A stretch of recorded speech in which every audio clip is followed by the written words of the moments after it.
Friends, families, foes. Today we're talking about the Wilwood master cylinder and Hydroboost components for the early Bronco. And specifically I wanted to just touch on installing the actual unit itself and then the hardline installation. So what I didn't know before I got into this project with the reproduction parts, it's a small little detail, but I'm starting to realize it a lot more, at least with the brakes. You know, some of these pieces are from different manufacturers, namely other car production companies like GM. So the disc brake setup is straight from GM. And then the AX15, you know, that's a very popular Jeep transmission. So, you know, learning as you go along. But with the Hydroboost, it's just a modern brake booster using the power steering hydraulic pressure to feed the brakes, but a lot of the brake components are GM. So the reason I bring that up is that, you know, your fittings are going to be just a little bit different than if you were to just think it was all Ford. So don't make that same mistake that I did. It's not really a mistake, but I'm just a little set back at the moment. I can't go through the entire install until I get a part or two. But for the Hydroboost unit itself, the initial install is quite easy.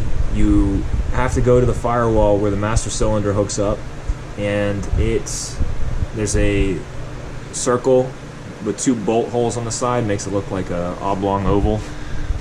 And what you have to do is you have to cut a small section of that. I don't have that shown because I have the Hydroboost set up, but if I could find the directions that you get with it, pretty straightforward. That circle you have to cut up and make like a small square box above that circle to fit the push rod that comes through here. Mainly the directions, the biggest thing they stress is going to be make sure you have the bullet installed in your master cylinder. There's just a small, looks like a bullet, goes in the back here before you bolt this up. The back end of this connects to the brake push rod, which connects to the pedal, and you adjust the pedal height with that push rod. So I'm up to that step. The last thing that I just did was, there's 1, 2, 3, 4 outputs on this dual reservoir master cylinder, and so 2 of the 4 need blocked off. So you take these aluminum fittings that they give you and grease them up a little bit with the crush washers, put them in there, and directions call for 25 foot-pounds of torque. So I did that. Now, the reason I said about GM, I have the fittings for here, which I can put in and run the hard line. Well, in this case I have braided stainless line to run down to the proportioning valve, which you see I don't have in there, because the coupler that goes in from the rear brake hard line into the proportioning valve is a GM component, and I have to wait until that comes in the mail so that I can connect a 7/16 flared fitting to a larger 9/16 male, which goes into the proportioning valve itself, and it goes into this bracket that I have here. If I had that, then I can hook these 2 lines in and I'd be almost close to done. So since I don't have that, next thing I'm gonna do, I'll bench bleed this and block those off and get ready to get the rest of the proportioning valve set up, so then run down to the hard lines on the axles and bleed those. So stay tuned. Alright, we're down at the Dana 44 front axle, and if you can see over here, we've got a line running up to the frame. That's going to be our input line into these stainless steel lines down here, coming off of the proportioning valve. And that's a longer line for the 3.5-inch lift. That'll go into the breather tube, runs through that, screws into the axle, and then I'll run a piece of tubing up to the frame for the venting. And then I gotta get my brackets, which go on the bump stop. They come out the side here, and then this hard line, this end will go into that bracket and hold this in place, and then all the line does is runs up into the caliper over here. So if you didn't catch the video of putting on the disc brake conversion, take a look at it.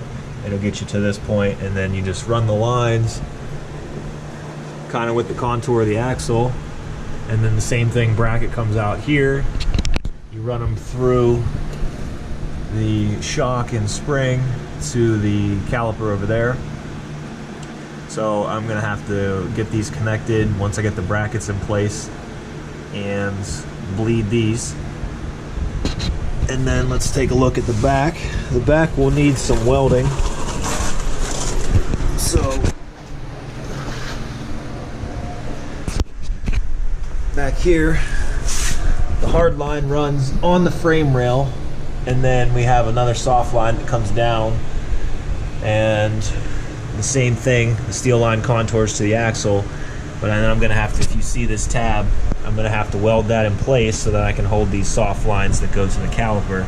So I'm gonna get those welded up, and then once I have all of the master cylinder lines bench bled, I can then start pulling fluid to these rears and then hit the front, and then hopefully, you know, she works. Knock on some wood.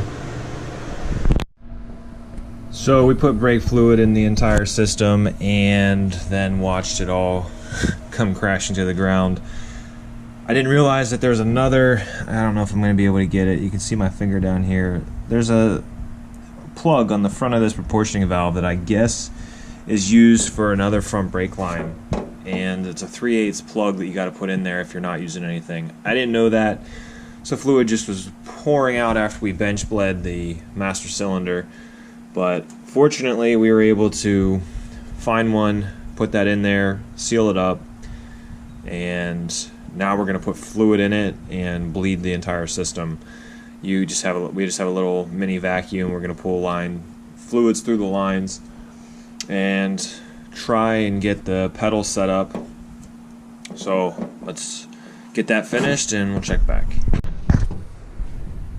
Alright, what we're looking at now is the brake switch, if I can get to it.